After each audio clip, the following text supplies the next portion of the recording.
O VLT, que é o veículo leve sobre trilhos do subúrbio ferroviário, assim como o novo traçado até a Orla de Piatã, aqui em Salvador, vão ser tema de audiência pública na Assembleia Legislativa nesta quarta-feira, evento que foi proposto pelo deputado Robinson Almeida, do PT. Com 34 paradas, o VLT de Salvador deve ficar pronto em 2027, mas o primeiro trecho entre a calçada e a ilha de São João, em Simões Filho, tem previsão de ser concluído já em 2026. O deputado estadual Robinson Almeida está conosco e é com ele que a gente conversa agora. Muito obrigado por aceitar nosso convite. Bom dia, deputado. Bom dia, Jefferson. Bom dia, Ernesto. Bom dia a toda a equipe aí. Um bom dia especial à grande audiência do ICE Bahia. Uma audiência pública como essa prevista para hoje, certamente tem o objetivo de dar transparência ao projeto. Primeiro, queria te perguntar, atualiza para a gente em que pé estão tratativas em torno desse VLT. O que está sendo adotado como medidas específicas para que o prazo seja cumprido, deputado? Olha, no meio do mês passado, o governador Jerônimo Rodrigues, junto com o ministro Rui Costa, promoveram um evento para dar a ordem de serviço para início das obras do VLT. Isso depois que a licitação foi concluída e 3 consórcios ganharam com as suas propostas a execução.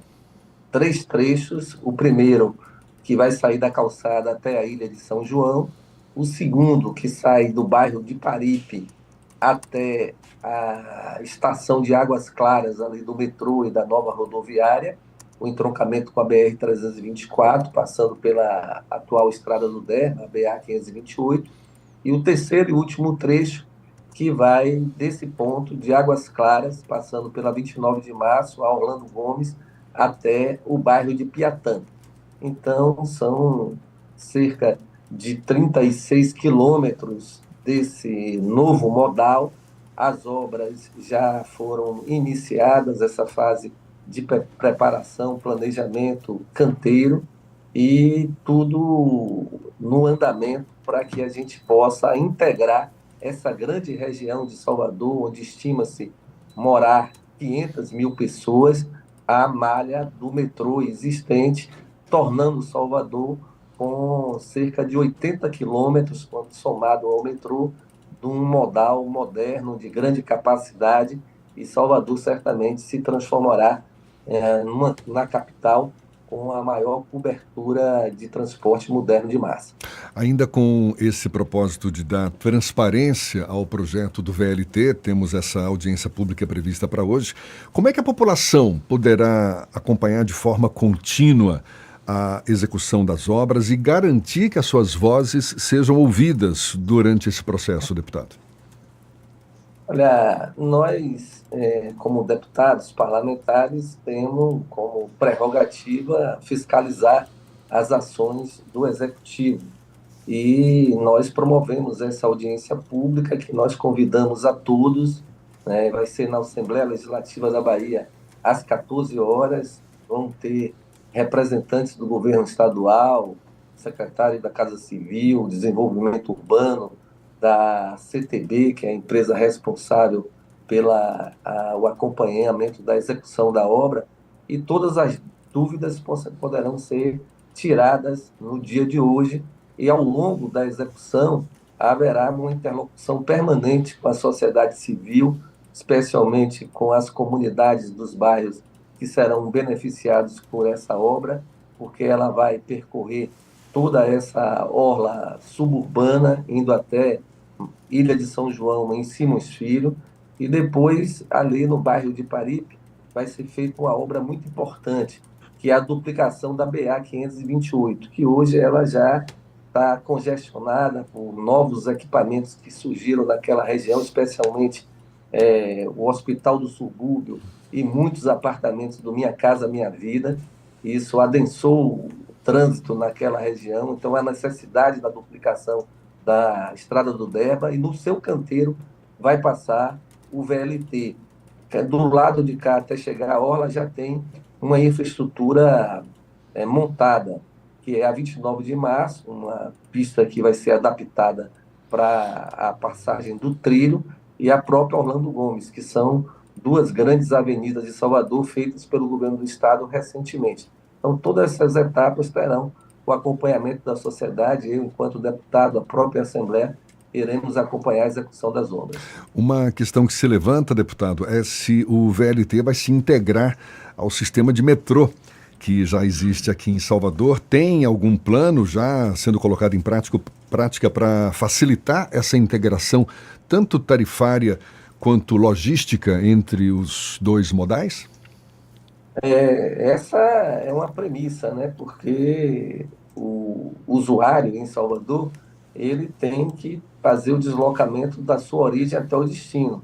Então, por exemplo, uma pessoa que mora em Plataforma e quer ir para o aeroporto de Salvador, essa pessoa pega o VLT, né? Esse VLT vai descer em direção a Paripe, ele ali vai fazer um transbordo, pegar novamente um trem do VLT de Paripe até a estação do metrô que fica em Águas Claras, e nessa estação de Águas Claras ele pega o metrô em direção ao aeroporto, com a integração tarifária e o mesmo custo estabelecido em relação às passagens vigentes hoje desse modal.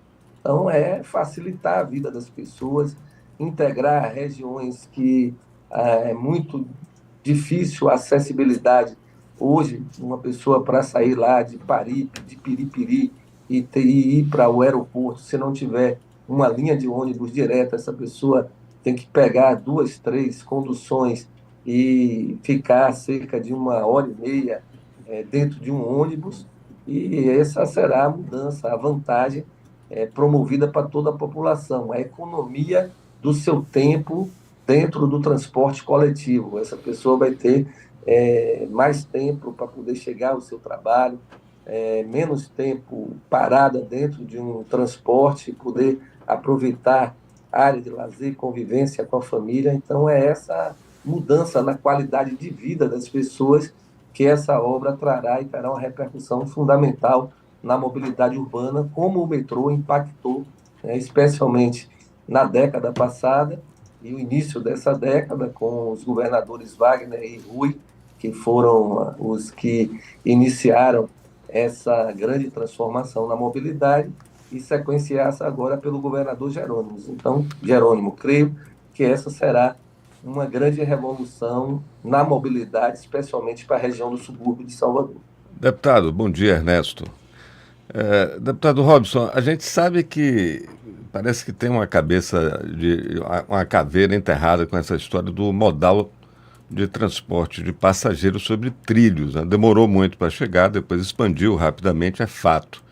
O senhor está falando aí da perspectiva, né, do que é que isso vai trazer, do que é que o VLT vai proporcionar para a população do subúrbio. É fato também, como expectativa, mas tem também o período que o pessoal ficou sem o trem do subúrbio, que com toda a precariedade atendia de forma pelo menos satisfatória a população do subúrbio, principalmente quem transportava ali os mariscos, a produção de pescado, etc.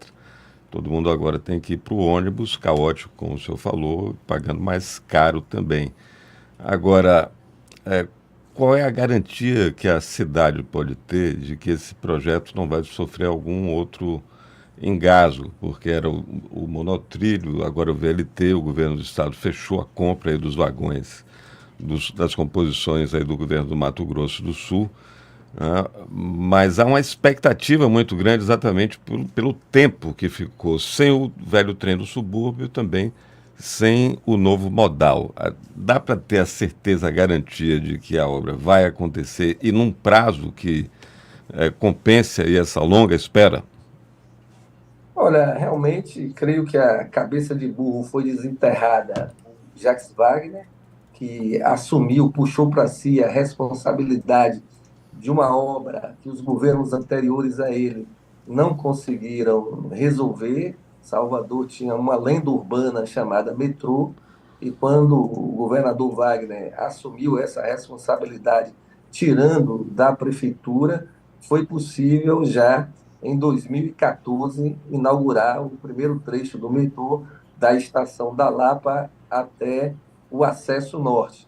O governador Rui assumiu e expandiu rapidamente, especialmente com a linha que vai até o aeroporto, cruzando toda a paralela. Então, essa é a garantia que a população tem, que os governos de Wagner, de Rui e agora de Jerônimo, né, conseguiram colocar o metrô como uma realidade. O governador Jerônimo é o responsável por chegar o metrô até a região de Cajazeiras, no bairro de Águas Claras. E isso através de um módulo de PPP vitorioso, em que as obras andaram de forma muito rápida. No caso do VLT, foi no governo Rui iniciado, teve realmente uma interrupção devido à pandemia, que afetou todas as obras de construção civil no mundo. Quando o governador Jerônimo chegou, ele equacionou o problema, foi feito um distrato com a empresa que estava responsável, feita uma nova licitação. Nós estamos há 1 ano e meio de governo e eu quero até registrar esse fato de que praticamente retomou tudo do zero em relação ao VLT, feita a licitação, os vencedores, ordem de serviço dada, trens comprados no Mato Grosso do Sul com acompanhamento do Tribunal de Contas da União e dos órgãos também de controle do Estado. Esses ônibus, inclusive, serão adaptados para que essas atividades econômicas vinculadas à pesca, marisqueiras, possam utilizar esse modal para transportar os seus produtos para comercialização. E eu tenho essa certeza, por todo esse histórico de realização de grandes obras, dessa expertise na PPP desenvolvida pela equipe do governo do Estado, que logo em breve, em 2026, 2027, a gente já tenha condições de utilizar o primeiro tramo desse VLT saindo da calçada até a ilha de São João. Essa é a história do metrô de Salvador recente, essa é a história do VLT, e eu acredito muito na repercussão econômica para essa região. É uma das regiões mais bonitas da cidade do Salvador, com paisagens belíssimas, com uma culinária de referência aqui, e a acessibilidade é que dificulta que baianos e turistas possam conhecer mais essas localidades, essas praias, os restaurantes que serão instalados em maior quantidade.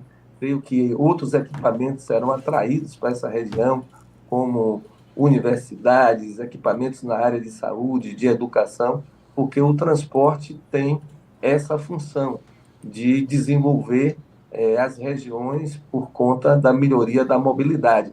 E o subúrbio de Salvador merece esse investimento, porque são 500 mil pessoas naquela macro-região que não tem um transporte de massa de qualidade.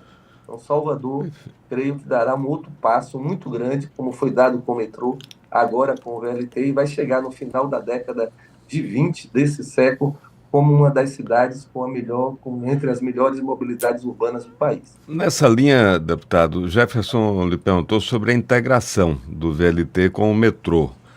A gente vê, a cidade sente ainda a dificuldade da integração do metrô com o sistema convencional de ônibus, um estica e puxa com a prefeitura, etc.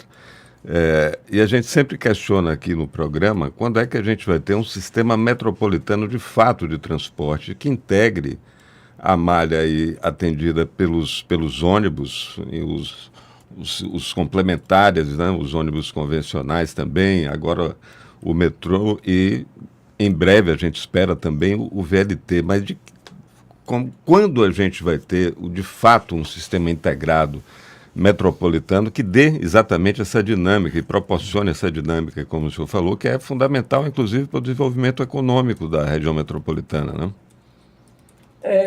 Há uma reclamação muito grande da população de vários bairros de Salvador que não tem os alimentadores, ou seja, os ônibus que levem a população até as estações, porque o metrô de Salvador ele não é aquele estilo do metrô subterrâneo que passa por dentro dos bairros de Salvador.